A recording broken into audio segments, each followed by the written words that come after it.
तो ये बताइए कि जो टेस्ट किए गए हैं कंपनी ने किए हैं, हमने कोई लेबोरेटरी अपने देश में कायम नहीं करी है.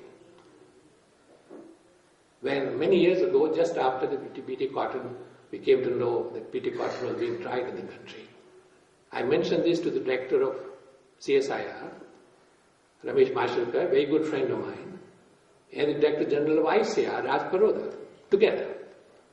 And I said, why don't you together set up a laboratory? आप लोग मिल के ICR, CSI laboratory set up कीजिए, जो कि ये सारे 25-30 टेस्ट कर सके और ये चेक कर सके अगर मंसानो ने टेस्ट किए, कंपनी ने टेस्ट किए हैं, ये टेस्ट सही है या नहीं. उस वक्त उन्होंने कोई ध्यान नहीं दिया. अब जब मैं सोचता हूं तो मैं समझ में आता है कि उन्होंने क्यों नहीं ये लेबोरेटरी कायम करी. वो इसलिए कायम नहीं करी कि अगर वो लेबोरेटरी कायम होती तो बीटी कॉटन अप्रूव नहीं होता. जब मैंने ये बात जीएसी में कही तो उसमें कोई इनकार नहीं कर सका कि ये लेबोरेटरी कायम होनी चाहिए. तो जीएसी के मिनट्स में रिकॉर्डेड है कि ये लेबोरेटरी होनी चाहिए और डॉक्टर भार्गव से मुझसे कहा गया कि आप इसका प्लान दीजिए.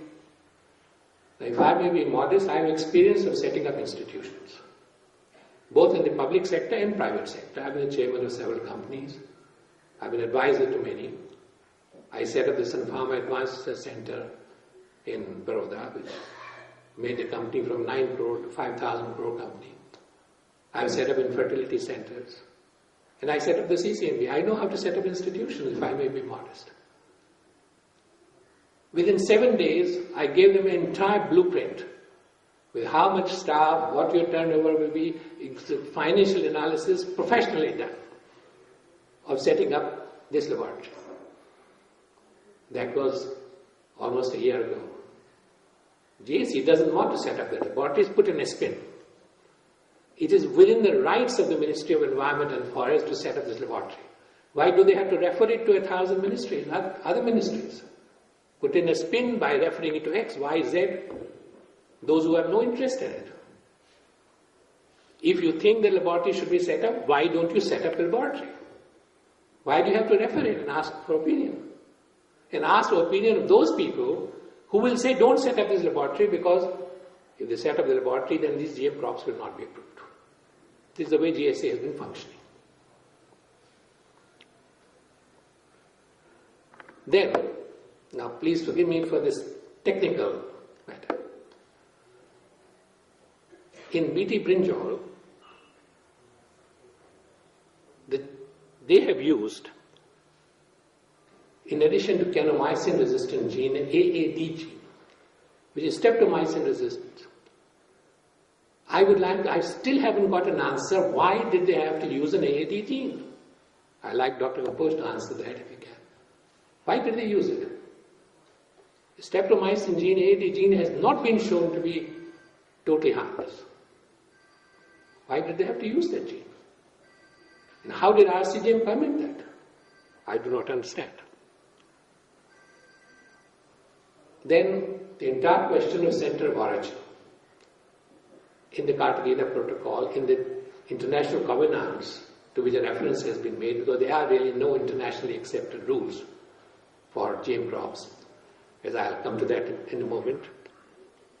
It is clearly mentioned that you shall not genetically engineer a crop in a country for which the country is the center of origin.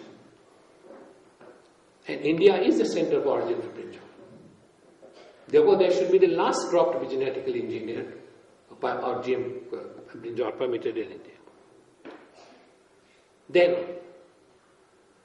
let me give another instance of total insensitivity to our farming sector on behalf of GAC and the company that is trying to market GAC. We look at Monsanto's own report on BT brinjal. It says that pollen can travel 30 meters. Now I have here, I can give you 20-25 selected references up to 2009 on cross-pollination, on travel of pollen. Dr. Kamboj was absolutely right. In fact, one of the very interesting discoveries of the last century is that 10 to 15% genes in all living organisms are a consequence of lateral gene transfer. So lateral gene transfer takes place all the time. Now, and there are recent reports that certain insects, true, that are not found in every part of the world, but certain insects, when the wind is right, can take pollen up to 100 miles, not just 30 meters. As I said, members of JSC don't breed. But leave aside that. Let's take Monsanto's data of 30 meters. Now, members of GAC should be aware that 84% of farmers in India are small or marginal farmers. Small farmers mean they have less than 4 hectares of land. Marginal means less than 2.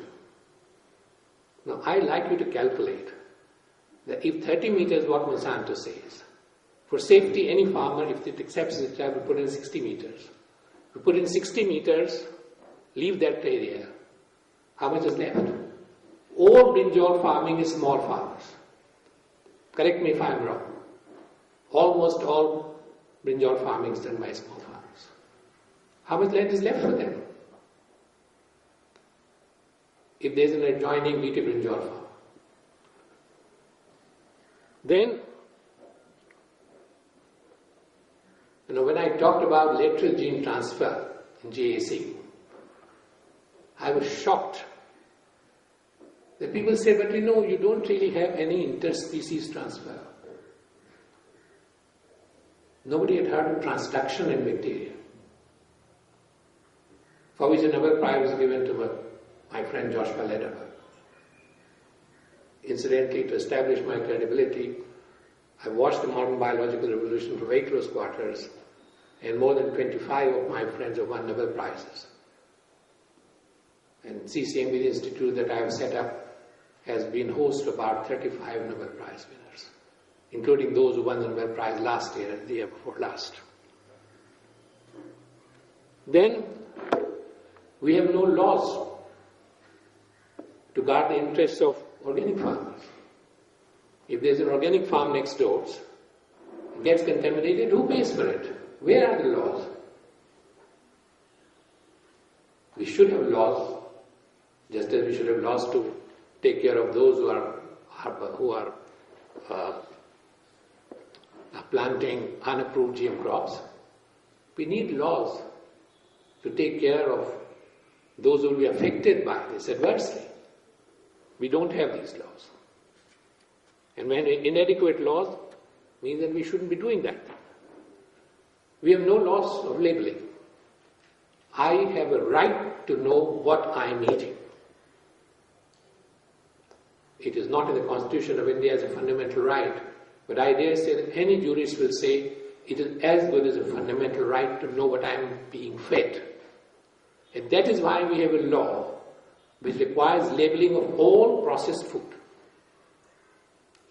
If you travel on the aircraft and you get your salt packet, because that salt is processed, in the sense that iodide has been added, sodium iodide has been added, it says it is iodized salt. You cannot sell iodized salt without labeling it.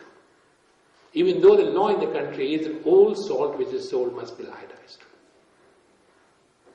Every potato chip packet that you buy tells you what it is. Every pickle you buy which is in a bottle tells you what it contains. And BT brinjal is processed food. Therefore, by existing laws, it must be labelled so that I have a right to reject it or accept it if I wish, in case you want to permit BT brinjal. And I dare say that since labelling of BT brinjal is a virtual impossibility in India. If you were growing in 1 million acre farm brinjal, and that was the only place we were growing, labelling may have been possible. Then it's not so in India. Just for this reason alone, you cannot permit BT brinjal. Then, the argument was given to me in GAC, and by Monsanto, it is in their records, that we don't eat raw brinjal. Humans don't eat raw brinjal. So they've done experiments, which is on their website, to show that when you cook brinjal, the toxin is destroyed. I'll come to that in later also. That's what they've done. TAC is completely unaware that A, raw brinjal is widely used in Ayurveda and Unani systems of medicine. And B, that if a brinjal is not good, it is fed to cattle. Therefore, to say that nobody consumes brinjal raw is incorrect. It is often told to me that nothing has happened in the United States where 70% corn is GM or 80% corn is GM, and perhaps an equivalent amount of soya is also GM. And Americans have been eating this for the last 10 years. But these people haven't done what any scientist would do to begin with. They haven't plotted the increase in the health problems in the US over these 10 years. And they haven't noticed that this plot overlaps almost perfectly the plot in the increase in the consumption of GM corn and GM soya. This does not establish a cause and effect relationship. But the fact is that over the last 10 years, health problems in the US have increased. President Obama's last speech made it very clear.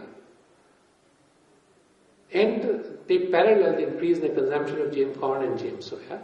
This doesn't establish cause and effect relationship, but it makes you wary that here you should use a precautionary principle. It may take 10 years, 20 years, 50 years to discover this cause and effect relationship. Please remember, it took a long time to discover the relationship between smoking and lung cancer. In our country, another example is that of Lathrism in Madhya Pradesh, which had been prevalent for several hundred years. There are British records to show that Lathrism existed in Madhya Pradesh. At that time, it was central provinces, as early as the 19th century, middle of 19th century. A very debilitating disease. It took all these scores of years to discover that this was because they were eating kesari dal. And kesari dal has a toxin in it. And now kesari dal is banned, and Lathrism had disappeared from Madhya Pradesh. It took a long time. It will take a long time to find out if the increased health problems in the US are on account of consumption of GM food. Do we want to go through the same experience here? America में काफी वक्त लगेगा ये prove करने के लिए कि उनके जो हेल्थ प्रॉब्लम बढ़ गए हैं वो GM क्रॉप्स की वजह से, GM सोया और GM कॉर्न प्राइमरीली. हो सकता है कि ऐसा हो, ऐसा भी हो सकता है कि ना हो, लेकिन हमें शक करने का हक है. और इसकी वजह से हमको अपने देश में केयरफुल होना चाहिए. फिर हम ये भूल जाते हैं कि यूनाइटेड नेशंस के करीब 200 कंट्रीज हैं, उसमें 90% कंट्रीज में GM क्रॉप्स मना है और लेबलिंग लॉस है. कोई इंटरनेशनल एग्रीमेंट नहीं है GM क्रॉप्स पर. ये कहना है कि हम कोई इंटरनेशनल गाइडलाइंस फॉलो कर रहे हैं does not make any sense, because there are no international guidelines accepted by every country in the world. 90% of the countries, United Nations, do not permit GM crops. Europe doesn't permit it. They have labeling laws. If you have more than 0.9% of GM material in any food item, you must label it. This is one of the great points of dissent between Europe and EU and United States of America. I have met many EU ministers and members of EU Parliament. And they are, without an exception, people I have met are against the introduction of GM crops in Europe. So to say that we're following international guidelines doesn't make sense. There are no international guidelines. Where are they? Show me all the 200 country United Nations saying that we accept this. In America, there are no laws to regulate GM crops because they only have substantial equivalence. That's not a law. There are no tests done. Out of these 30 tests that I mentioned, nothing is done. As long as you establish what is substantial equivalence, and that to me is as unscientific as anything can be.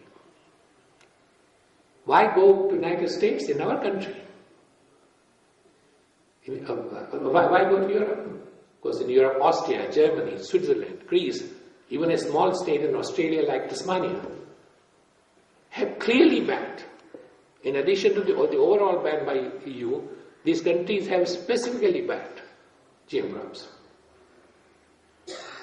But leave aside these countries, what about our country? Madhya Pradesh has banned it, the Agriculture Minister announced it, all over the newspapers.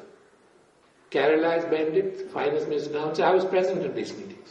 Thomas Isaac announced it, saying no BT brinjal in Kerala. West Bengal has done it, Chhattisgarh has done it, Nitish Kumar has done it for Bihar. In Andhra Pradesh, the Andhra Pradesh Agriculture University had a meeting and they have said no BT brinjal, and I believe Andhra Pradesh government is now working on a statement, that the official statement, that they will have no BT brinjal. Chhattisgarh, as I said, has done it. Orissa has done it. Mind you, right across political affiliations. Is everybody a fool? Are no scientists in these countries, in these states? Are they doing it without any reason?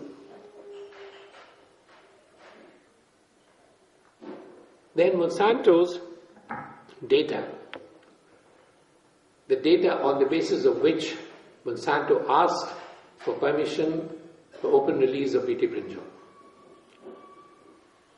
This data was amazingly unscientific. I don't know how it was approved. There are scathing comments on this data by scientists around the world. It was on account, and I too commented on it. In fact, I didn't give a detailed report because I found that all that I was to say was said by these international scientists. So when this was presented to the JAC had no option but to appoint a committee called EC2 to look into all these comments of people from around the world. Now the EC2 story is a very interesting story. The committee which approved BT brinjal on 14th October, and on the basis of which JAC gave this approval on 14th October. When this committee was being appointed, I suggested that this committee should have all independent people. No one from JAC, maybe excepting the chairperson. This was not accepted. Only one person from outside was invited, at my suggestion. And that too was somebody not an expert in this area. The committee met at only 2 meetings, lasting for about 2.5 hours each. In 2 meetings to prepare a 107 or 108 page report, taking into account all the objections of so many people, I think is humanly impossible. I have chaired many inquiry committees. I remember having chaired a committee appointed by the Parliament to inquire into the affairs of IARI, long time back. It took me 30 days and 2 full-time people from IRI to sit in my office in Hyderabad for me to prepare the report. It was also a 110-page report. Because the amount of evidence was voluminous. And then this report had to be circulated to the other members of the committee. And their approval of it. I've just chaired a committee that ICR appointed to look at the 5-year record of one of its institutes in Karnal, National Bureau of Animal Genetic Resources. We had 6 meetings. It took me 7 full working days to write the report. And then we had a meeting to see whether this report needs to be changed. That meeting took place, the report had to be modified. And it is only after that we submitted the report to the director of ICR. So I dare say, the chances are that this report was written by the public relations officer of Monsanto. And the members of EC2 signed it. Now let me give you another reason why I think this is possible. This approval was given on the 14th October. 14 अक्टूबर को approval दिया गया था. इसके जो chairman थे EC2 के, अर्जुला रेड्डी, बहुत नेक आदमी हैं, बहुत अच्छे साइंटिस्ट हैं, और मैं उनको उनके करियर के शुरू से जानता हूं. इससे आपको मेरी उम्र का अंदाजा हो सकता है. तो करीब 6 या 7 अक्टूबर को उनका मेरे पास टेलीफोन आया, अर्जुला रेड्डी साहब का. I'm not going to tell you exactly what he told me, first in English. He said, Dr. Bhargava, this is a confidential conversation. कि ये जो मैं आपसे बात कर रहा हूं, ये किसी और को ना बताई जाए. मैंने कहा, ठीक है. Yes, Arjula, I think my record of keeping confidences of people is good, unless they are extraordinary circumstances. Then he said that out of the tests that you said should be done, and I feel should have been done, very few tests have been done. कि आपने जो test कहे थे जो किए जाने चाहिए, मेरी समझ में जो किए जाने चाहिए थे, उसमें से बहुत से कम टेस्ट किए गए, और जो भी किए गए हैं वो ठीक से नहीं किए गए. ये चेयरमैन ने मुझसे कहा. Then he said, I am under tremendous pressure. I have had calls from GAC, from industry and from agriculture minister. I don't know which agriculture minister and which industry, but GAC was specified. What shall I do? मैं क्या करूं? मेरे पास telephone आया GAC का, agriculture minister का और industry का. I said to him, I said, जो आपकी conscience कहे वो कीजिए. Do what your conscience tells you to do. And I was certain that Arjula will not sign that report, the chairman of the committee. And therefore, I was very surprised when on the 14th, the signed report came to the GAC. Now, Dr. Arjula Reddy is a decent man, is an honest man. He has accepted whatever I have said, where he was asked by television channels, where he was asked by newspaper reporters. He has confirmed this. There is a recorded conversation of it by CNN IB, in which he said exactly the same thing what he told me.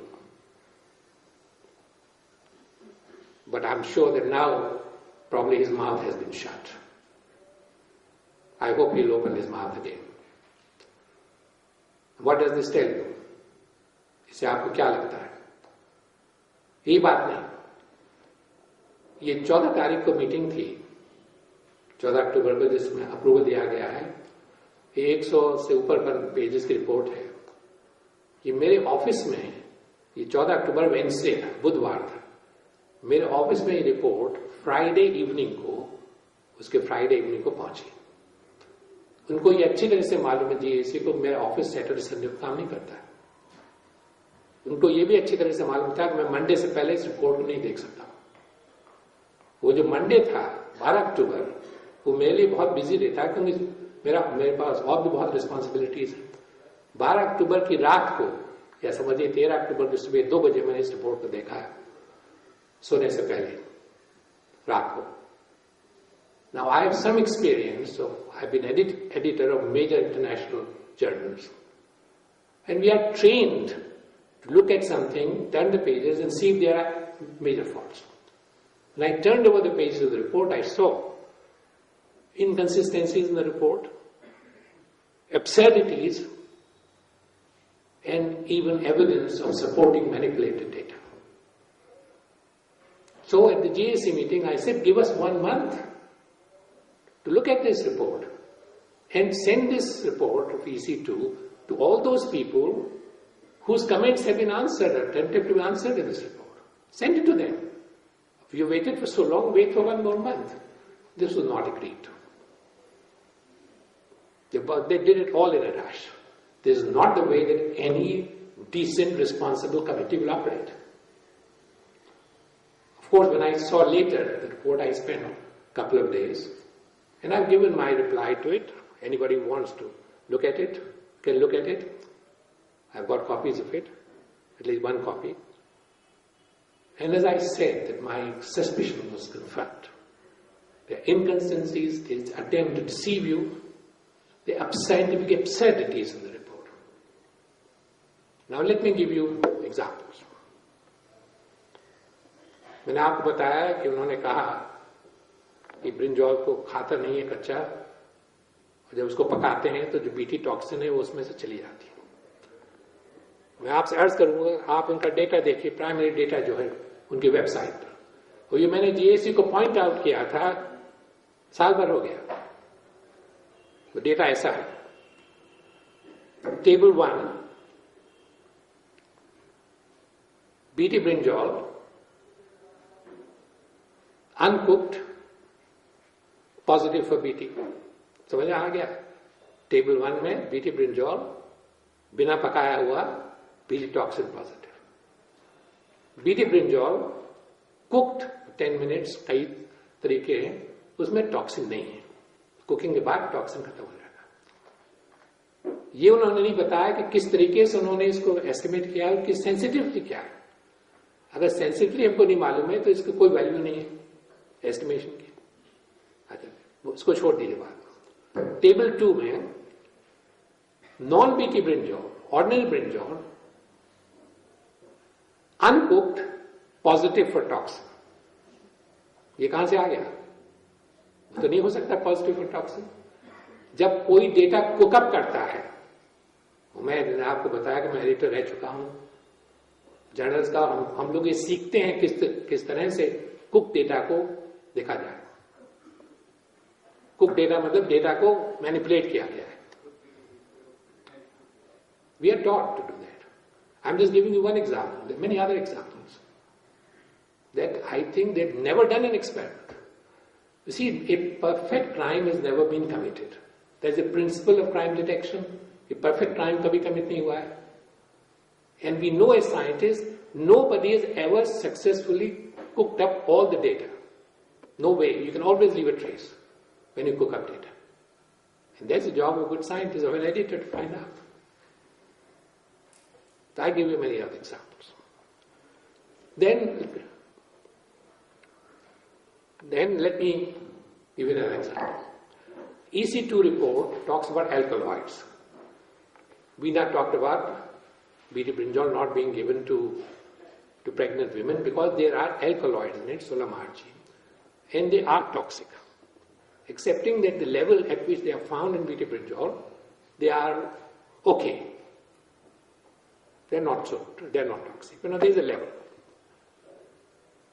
EC2 report says there is no difference between these alkaloid content of these alkaloids between BT brinjol and non-BT brinjol. आप इनका पूरा data देखिए जो कि website पर है, उसमें it shows that there is 30% increase in the content of these alkaloids in BT brinjol. 30% is not an insignificant increase. That could make all the difference between being non-toxic and toxic. Not only that, as I told you, these people don't read.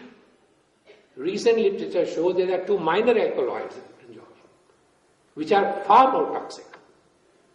And if the amount of these alkaloids increases twofold, then BT brinjol becomes toxic. But these have not been estimated.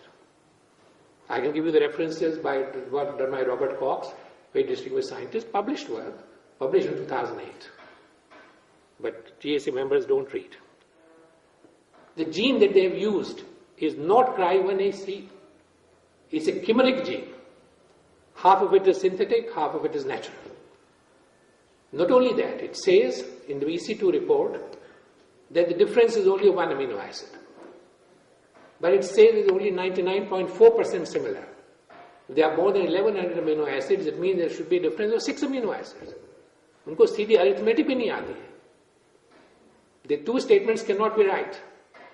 They cannot say it's 99.4% similar, identical, and then say the difference is only 1 amino acid. If they don't realize the difference of 1 amino acid can, in some cases, not in all, cause enormous problems. You have several thousand single gene disorders There is only difference of one amino acid, thalassemia, cystic fibrosis, sickle cell anemia. Then there are statistical problems. There are many differences found between Bt brinjol and non-Bt brinjol, and they have dismissed it to say this is within the variation found in non-Bt brinjol. If that is the variation, then your number should be much larger that you should be testing. Simple statistics. I've talked to many statisticians, including from ISI, and they laugh at it. So I've given you some examples of the quality of this data that GAC has accepted. Then this argument that we need more food, so we need more brinjol, and later on many other crops. And the only way to do this is through GMOs, I think is an absurd argument. You know that 30 to 40% of our food goes waste. Should we be trying to prevent that waste? And we have suggested ways and means of doing it, which can feed 200 million people. What about special economic zones, converting agricultural land into non-agricultural land? What about increasing our soil fertility? Bt cotton, for example, is known to decrease soil fertility. What about using other traditional agricultural practices which increase yield? Organic farming. ICAR has a collection of 4,000 traditional practices published in 5 volumes. 90 of them have been validated and 40 cross-validated. Why are we not using these traditional practices to increase our productivity? So I think there is no question in my mind that whatever mechanism that we have, that my old friend Kamboj talked about, it may exist on paper, I won't comment on it. The fact is it is ineffective in ensuring that the product that we get, which is finally approved, is safe and will safeguard our health and will not cause harm to people in this country, including agriculturists. Now the last point that I want to make is that why are we, because all this is linked with socio-political economic policies of the government. Why are we pressing it? Because our emphasis is on growth and not equity. We believe that by becoming a satellite of the United States, having large amount of foreign direct investment, having 9% growth rate, every problem in the country will be solved. I don't accept that. This high growth rate has made more billionaires in the country, but has increased the gap between the rich and the poor. So that 77% of Indians is still living less than 20 rupees a day. And now this is done by my friend Arjun Sen Gupta, who is a member of the parliament and chairman of one of the major commissions of the government. Indo-US Knowledge Initiative in agriculture. Please look at the agenda of research work done in our universities, agriculture universities. It is not the national agenda. It's an agenda set up by the United States of America. That's what we are doing. So it's very tragic that we don't realize that if someone wants to control the destiny of our nation, he is not going to drop an atom bomb on us. कोई हमारे ऊपर कब्जा करना चाहता है हमारे देश पर तो एटम बॉम्ब नहीं डालेगा. हमारी एग्रीकल्चर को कंट्रोल करेगा. क्योंकि हमारे यहाँ 62% जो लोग हैं उनकी पूरी इनकम जो है वो एग्रीकल्चर से आती है और 70% लोग गांवों में रहते हैं. तो agriculture security, food security, farmer security, security rural sector are synonymous. इनका एक ही मतलब है. और इसको कंट्रोल करने के लिए आपका सीड बिजनेस पर कंट्रोल हो और एग्रोकेमिकल बिजनेस पर कंट्रोल हो तो उनका आपके एग्रीकल्चर पर कंट्रोल है किसी बाहर की ताकत का. और फिर हमारा देश जो वो स्वाधीन नहीं है. हमने स्वाधीनता की लड़ाई लड़ी है. हमने अपने दोस्तों को अंग्रेजों की बुलेट से मरता हुआ देखा है. तो हमको अपनी स्वाधीनता बहुत प्यारी है और हम इसको खोना नहीं चाहते. और इस वक्त ये जो हो रहा है हमारी स्वाधीनता को कॉम्प्रोमाइज कर रहा है. इसलिए इसको हमको लड़ना चाहिए. हमको किसी भी हालत में बीटी ब्रिंजॉल को नहीं आने देना चाहिए. तो अगर बीटी ब्रिंजॉल आया तो और भी वेजिटेबल्स आएंगे. मैं आपसे एक बात और कहना भूल गया कि हमारे देश में 150 किस्म की वेजिटेबल्स हैं. मैं 62 मुल्कों में घूम चुका हूं. किसी भी देश में 15 से ज्यादा वेजिटेबल्स नहीं है. सिर्फ हिंदुस्तान, पाकिस्तान, बांग्लादेश, श्रीलंका और बर्मा, म्यांमार, इन देशों के अलावा किसी भी देश में 15 से ज्यादा वेजिटेबल्स नहीं है। हमारे यहाँ 150 है।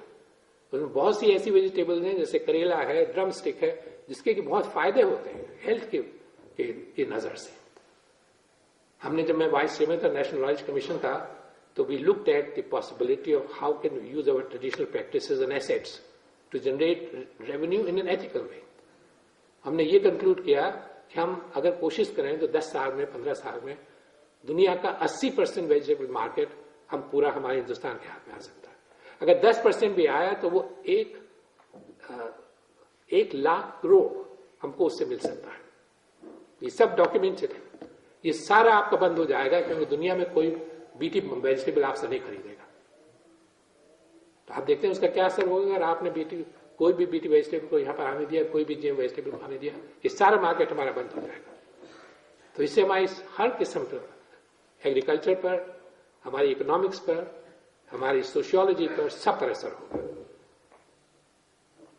तो इस वजह से मेरी समझ में लड़ाई जारी रखनी चाहिए और किसी भी तरह से हमको यहाँ बीटी ब्रिंजर को नहीं लाना चाहिए। अगर मुझे उम्मीद यह है कि जयराम रमेश इसको नहीं आने देंगे यहाँ पर, अगर उन्होंने यहाँ पर उसको इजाजत दे दी तो हम इसको वहां नहीं छोड़ेंगे। हम ये लड़ाई जारी करेंगे और सच हमेशा आखिर में जीतता है और हम इस लड़ाई को जीतेंगे।